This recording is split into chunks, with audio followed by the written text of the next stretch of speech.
Hi, this is just going to be a really quick video. I'm working on a customer's Series 2 NuTone 8-note long tube door chime. I'm rebuilding it and repairing it because it stopped working. I'm not going to go through all of this because we have two other videos in the playlist that show how to service these units, and servicing this part of it was pretty much like the other videos, so you can watch those if you need to figure out how to do that.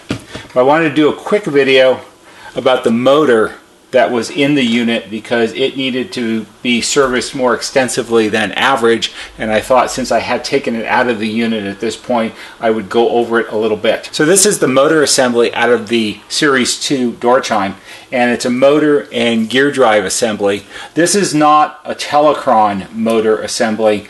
I think Telecron motor assemblies, well, they definitely came later. Whether this was a precursor to the Telecron design or whether this was made by an entirely different company, I don't really know. There's no documentation about these that I've ever been able to find. This one required more service than average because once I got the other parts of the chime base cleaned up and repaired so they would work properly, when I applied power to this, it didn't turn at all. So what we have here is, it's sort of a two-part assembly.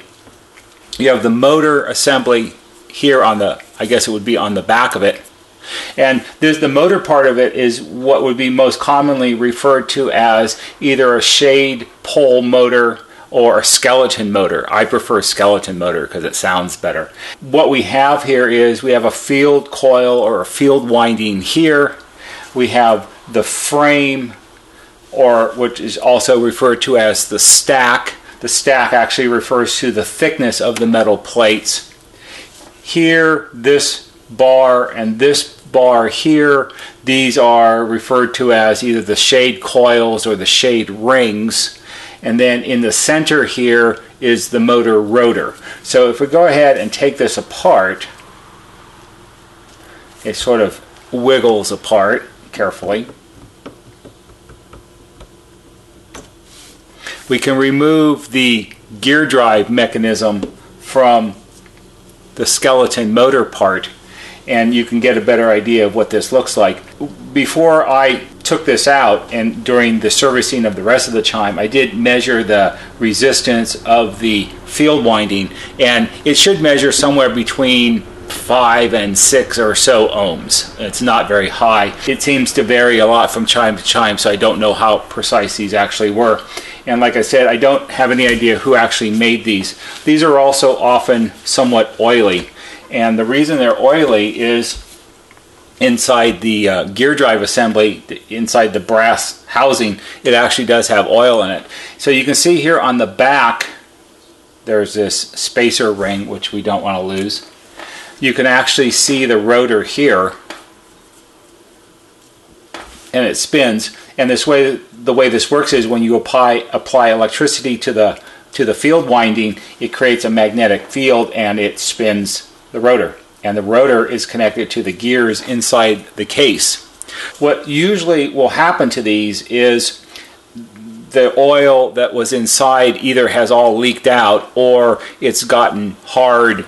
You know, this is approximately 80 years old. I don't have a solid idea of when this was installed in the house that it came from, but I did find that when I took this apart to clean it, stamped here on the back of the brass housing, it says 39.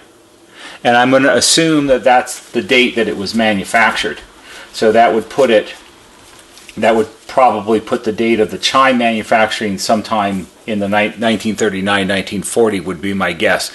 I don't know where these came from. I don't know when NuTone, if they had them made specifically for these chimes or whether it was a more common item that was available and used for a lot of different products, but I would assume that if they ordered these from some vendor that they would order many of them at a time, and they could have sat in the warehouse until they needed to build some more chimes. So 39, 40, somewhere around there would be a good guess. Anyway, so what happened to this is it would not spin at all. It wouldn't spin with power to the motor, and you couldn't spin it by hand. Right here there's a little port and that's where the oil would be added when it was manufactured. So what I did with this was I carefully removed the screw, and I put a little bit of penetrating oil inside the gear case and let it sit for a while, and then dumped it out. And I repeated that a couple times, and then let it sit for 4 or 5 hours, and then dumped it out and replaced it again. And eventually it freed up whichever parts inside were sticking together, and it began to be able to rotate. Once I got to that point, I reassembled the motor, hook up power to it, and it would turn, the motor would turn the gear drive assembly.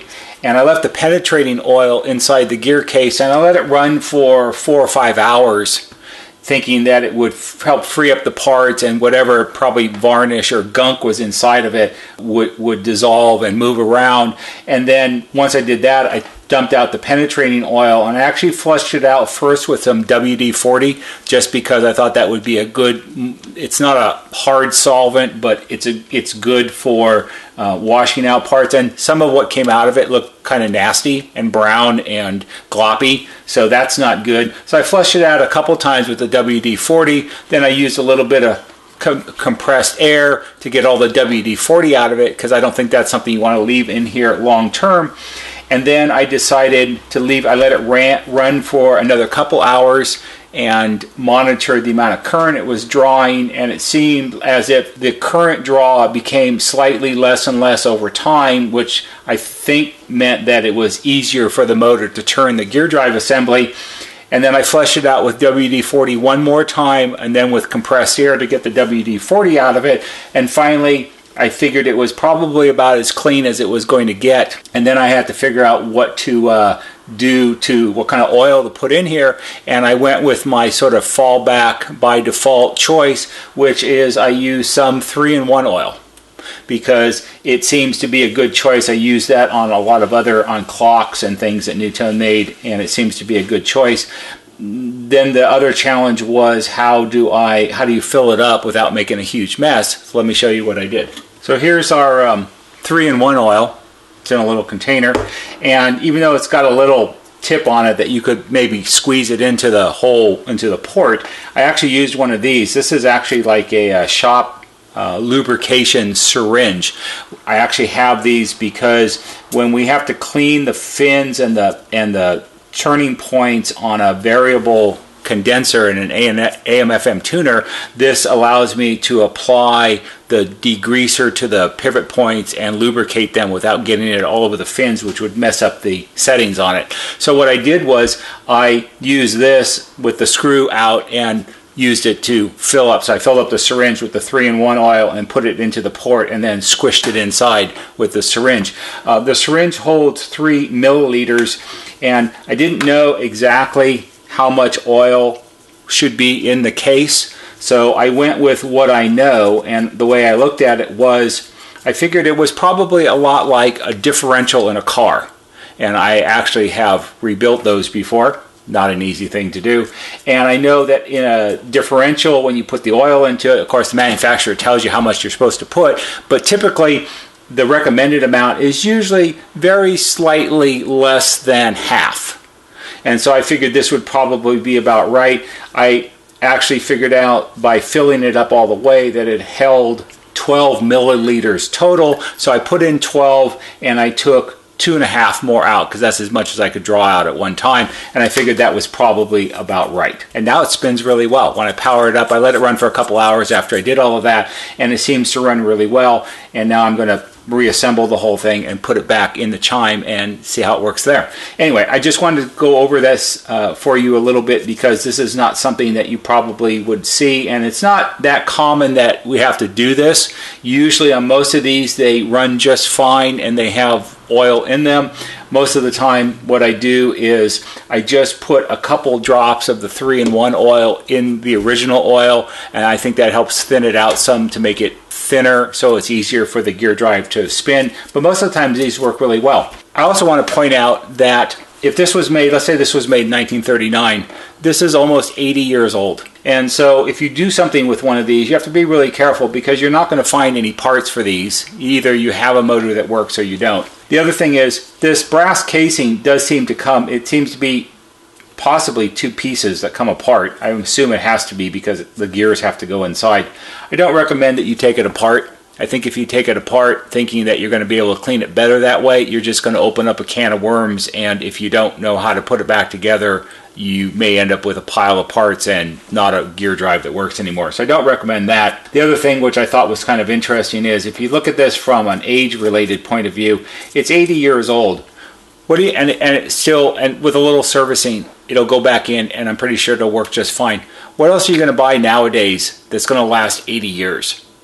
I don't think that you're going to buy any new product today and it's going to get regular use over 80 years, and some fellow like me is going to say, oh yeah, I can service that for you, and you can take it in and have it repaired. Things have changed a lot in the world. Nowadays, what a manufacturer would tell you is, oh no, there's no serviceable parts in there. You got to buy a whole new one, and you can't buy this. You got to buy the whole thing. It's an assembly and all this other kind of stuff.